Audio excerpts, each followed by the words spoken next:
What's up everyone? In this video I'm going to do my best to keep it as short as possible. I've got my topics here in my hand to help me do that.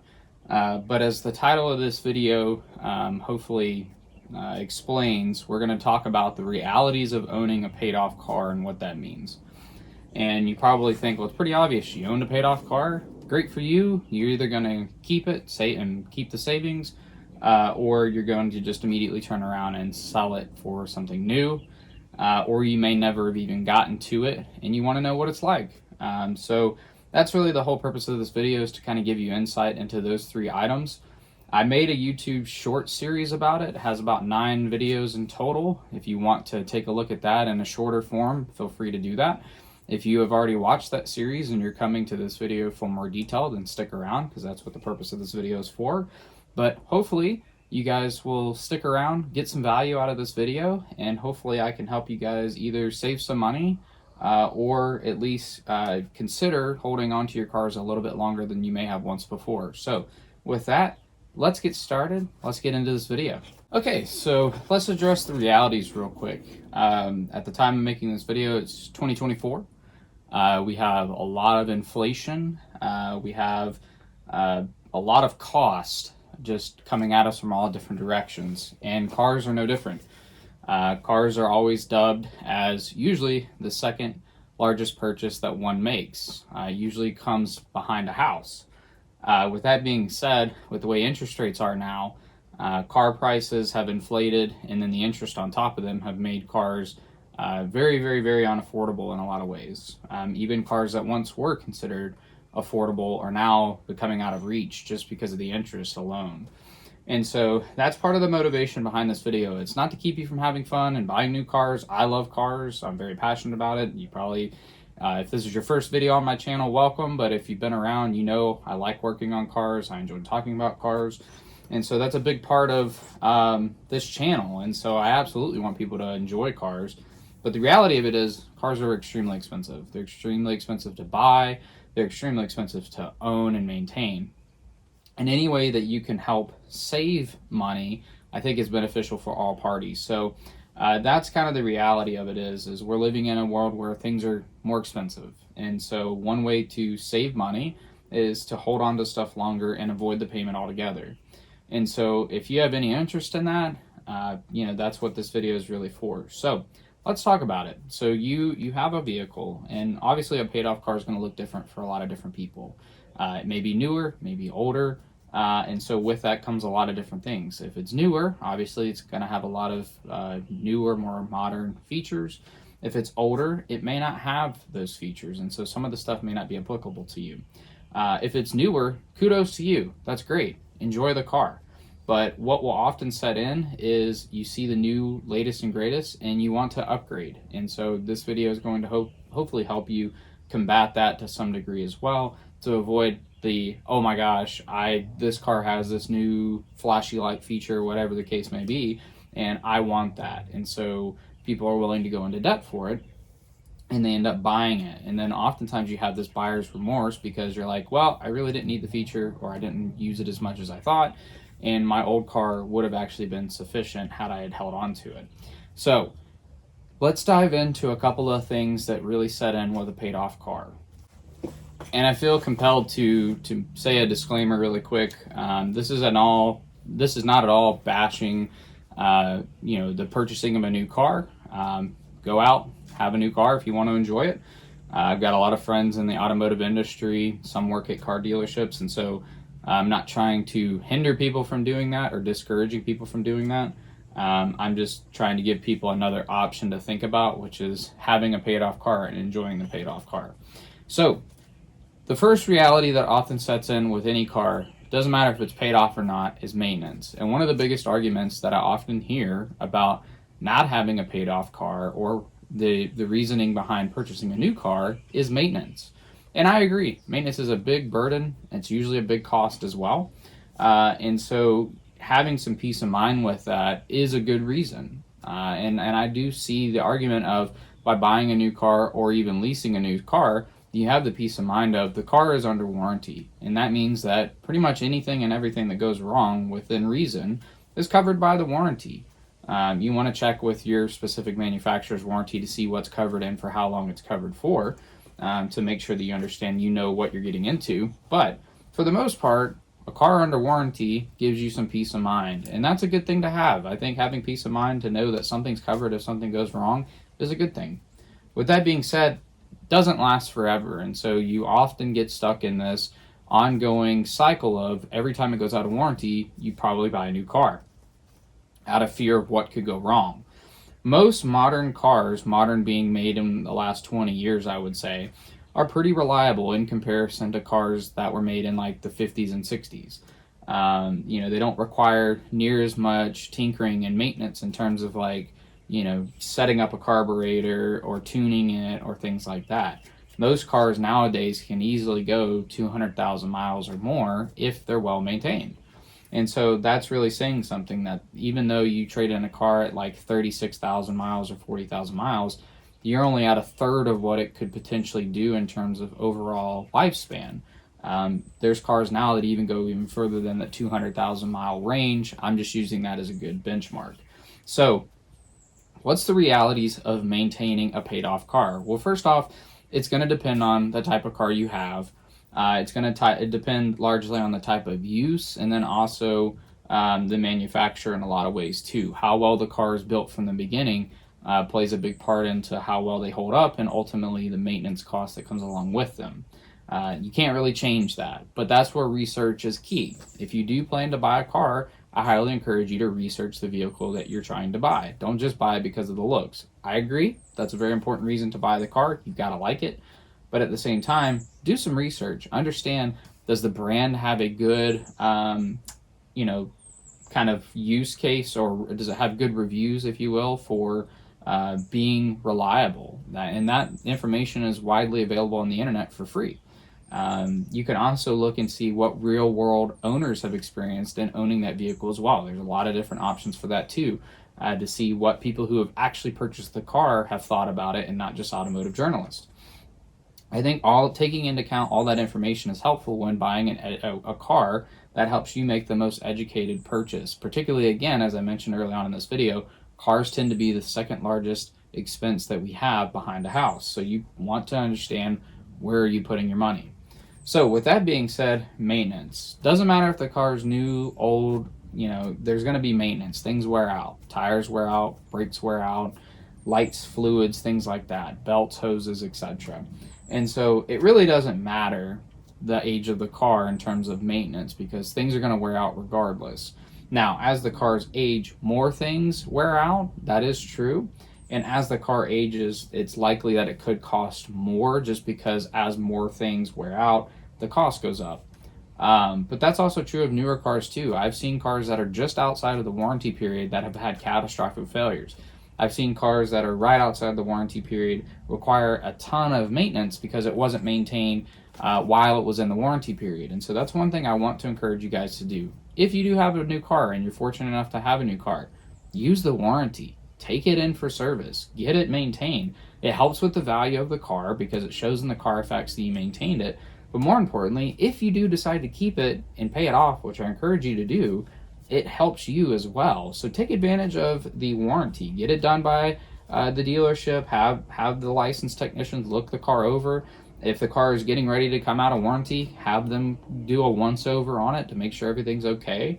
If there's anything that they can replace under warranty, absolutely get it done. And then you may want to even see right at the end of the warranty, if there's anything that the warranty's not covering, see if they offer any kind of discounts or incentives to get the work done, because the dealerships do still want you to get their work done at the service center. They want your business even after the car's paid off. So bring it in, see how much it would cost from that part of thing. But on the flip side of that, look at what can go wrong. And so this goes into the understanding the vehicle you've purchased. And that's why, again, before you even buy the car, if it's possible, do a lot of research. Understand what real world owners are experiencing. Understand what goes wrong, common failure points, things that break. And you want to look for a vehicle that doesn't have a lot of catastrophic failures or big ticket items like transmissions and motors that fail. Things like wheel bearings and brakes and things like that, you'll have people on the internet complain about all day long. That's just the reality of it is. Nothing is perfect, things will break, but you want to make sure that it's not a common occurrence. You want to make sure that it's just kind of part of the maintenance of owning a vehicle, if you will.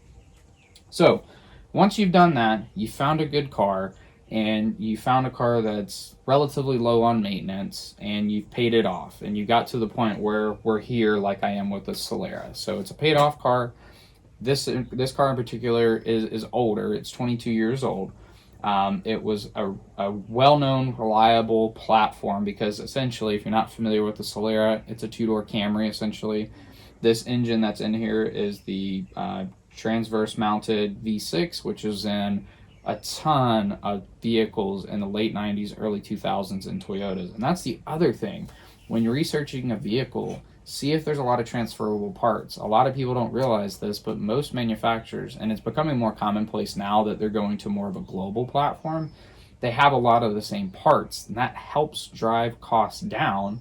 It also motivates aftermarket companies to make parts because there's more of a target audience for them, and so it's more economical for them to do it. And so that's one reason this car was very appealing, is this engine is in so many cars that even though the outside of the car looks different, the inside is the same. The engine and the mechanical bits of it are largely the same. And this goes all the way down to cosmetic things like window switches and door latches and lights and things like that. You can honestly see them in other vehicles, which is really cool. So with maintenance, again, understanding it, understanding the cost, understanding what could go wrong, and then more importantly, see if there's anything that you can tackle. And I think this is the part that may intimidate a lot of people. You may say, I'm not mechanically inclined, I don't know cars, and that's okay. I get it. Cars can be intimidating. You open the hood of this thing, and even this car that's 22 years old has a plethora of hoses and wires and things that go to all different things. And you're like, I don't know what any of this means. I don't know where it goes.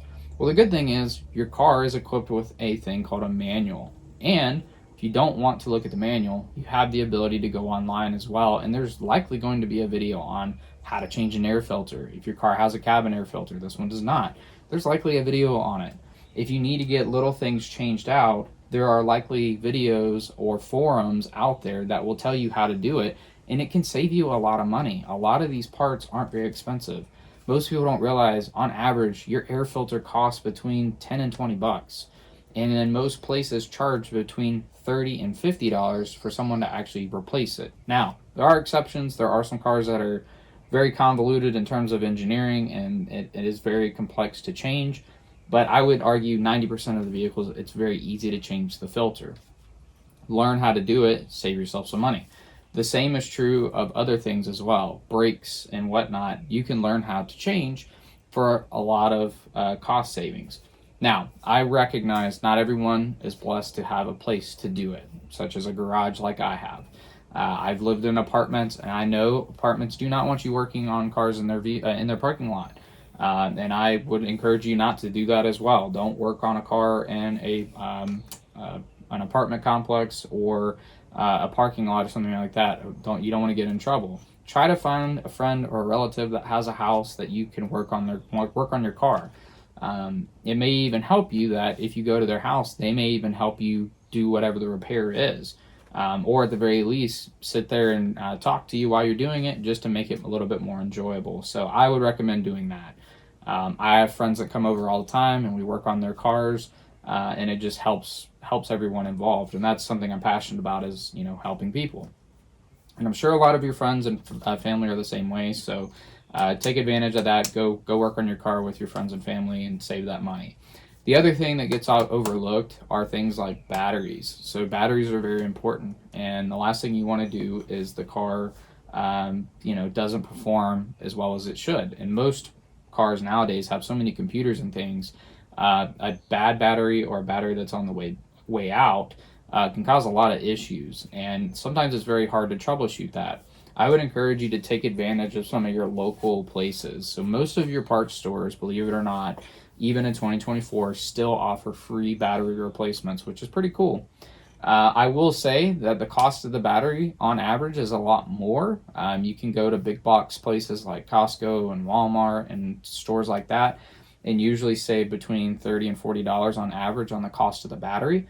So take that into account. But going to a parts store does offer the ability to get a warranty and also free installation in many cases, and that could save you money as well. You may also want to check the dealership. Believe it or not, I have actually seen where the dealership ends up being cheaper than all of them combined, or not combined, but all of the things that I just mentioned, because they're trying to get you in, they're trying to get your business.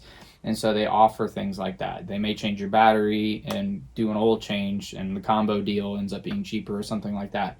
So shop around for deals. Believe it or not, you can find deals on maintenance items as well. And if you can't, DIY it. This car, again, I think in most cases you're going to have a car that's probably on the older side, and so you're probably going to be more leaning towards the DIY side of things, or going and taking advantage like the parts store free battery change. In this car, I will admit, I have a Walmart battery. It is a EverStart battery, and believe it or not, it has a 5-year warranty, which is pretty crazy. Most places now only offer between a 1 and a 3-year warranty, so I thought that was pretty cool. In addition to that, the actual battery itself was about $40 cheaper than anywhere else. And the reality of it is, there's very few, at least here in the U.S., there are very few companies that make batteries for vehicles. And so you can often find the same batteries at different places, but since Walmart and places like that buy them in bulk, they get the price for cheaper, and then it usually gets passed on to the consumer. So again, things like that seem intimidating are a little bit easier to change, believe it or not, or there's more options out there for you to take advantage of. So that's my spiel on maintenance and DIY. Hopefully that will encourage you to keep your paid off car, or get a car, pay it off, and hold on to it. The last part of this video is going to talk about, I think, what arguably is the biggest reason people get rid of cars, and that's because they get tired of it. They want to upgrade. They want some new features. They want the latest and greatest of whatever it may be, and the older car just doesn't cut it. And so in this section of the video, I'm going to share with you ways to actually get those features so that maybe you can hold on to that car a little bit longer. Okay, and for the last section of the realities of owning a paid-off car, we're going to talk about what I argue is the biggest hindrance in accomplishing this goal. I know it's difficult to actually pay off a car, but I think it's also even more difficult to live with a paid-off car. And what I mean by that is, I think oftentimes we are so consumed with what others think of us that it pressures us into buying things that we probably wouldn't have typically bought.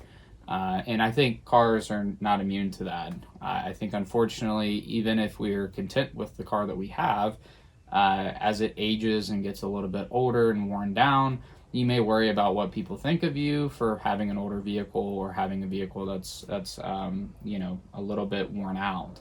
And so I think between that and probably a little bit of FOMO in terms of fear of missing out on the latest and greatest features and options and things like that is what motivates us to sell these paid off cars and stay in this cycle of debt.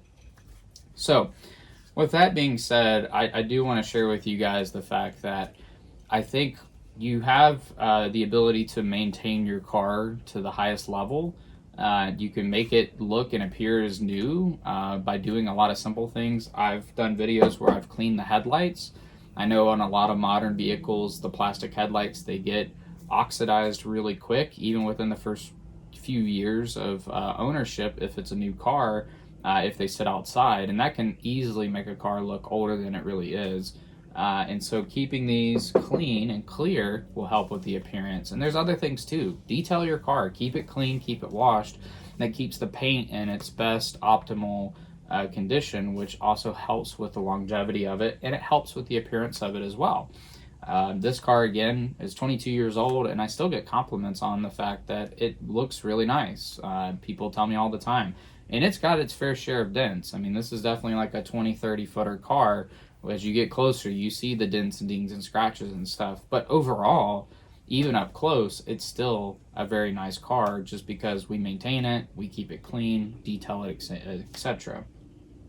The other part is the FOMO, or the fear of missing out, or the want or desire to have the features that you don't have.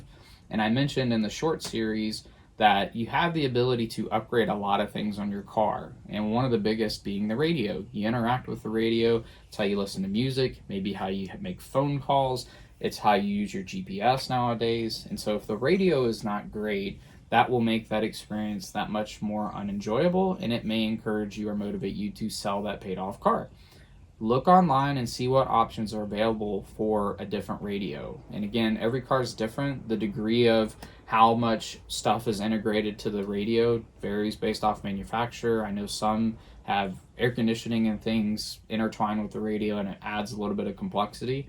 But I would argue most cars, even still up till recently, have radios that are pretty easy to replace. And so I would encourage you to see what options are out there, see if you can replace the radio. If you want to even tackle it yourself, watch some videos, learn how to do it. And if you're not comfortable with that, take it to like an audio shop and see what they would charge. You'd be surprised at how affordable some of this stuff is, even if you're not able to do it yourself. And in the grand scheme of things, what I mean by affordable, we'll say you want a new touchscreen radio, you need the harness to wire it, and you may even need a dash kit or like a bezel or trim kit. And with installation, that may run you $1,000. And you may say, oh my gosh, I don't want to spend $1,000. Well, if you annualize that $1,000 in comparison to getting a car payment, and then do that over the course of 5 years, think of the cost savings. So again, don't get caught in the short term, look at the long term overall. It will ultimately come out to be more affordable. So we talked about the radio. The other thing I've seen and heard personally is I don't like how the car looks. The headliner's fading, or it's falling down, or the seats are cracked or ripped, etc. Well, believe it or not, there are a lot of easy fix for the headliner. I've actually done that in this car. I was able to, fortunately, the headliner hadn't torn, and so I was able to actually re-adhere it to the actual hard paper board that they use for the headliner in this car, with a spray adhesive that costs like $5. And it's held up well. It's been re-adhered for about 7-8 years now, and it hasn't come back down, which is really good. And that was a cheap, easy fix. It took me, a little bit of time to get it just right, but it's held up. And so again, you may want to explore doing things like that to make it more enjoyable, to make it look better, so that it, doesn't motivate you to sell the car. The last thing has got to be, the appearance of the car in general, or just what people perceive based off the type of car you drive. And I think that's something you got to work on yourself. You've got to be comfortable with the fact that you live within your means. You're likely saving money by doing so, and hopefully that brings you some joy and comfort. But if your sole purpose is caring about what others think of you, then you may not enjoy the process of having a paid off car. With that being said, one thing that I encourage you to do is, if you are motivated to get into a nicer car, take the savings and put it away, put it into savings, work with a financial planner or something like that to budget for a new car, and make that a goal of yours. That way, if you don't want to drive the old car forever, you have a goal to work towards, and then you can ultimately, hopefully pay cash for that car by having a paid off car and applying the payments to some sort of savings. That's what I would encourage you to do. And honestly, the more motivated you are, the quicker you're likely to do it. So you may want to use that, honestly, the FOMO, if you will, to motivate you to do it in the best way possible, and rather than going out and getting a lot of debt.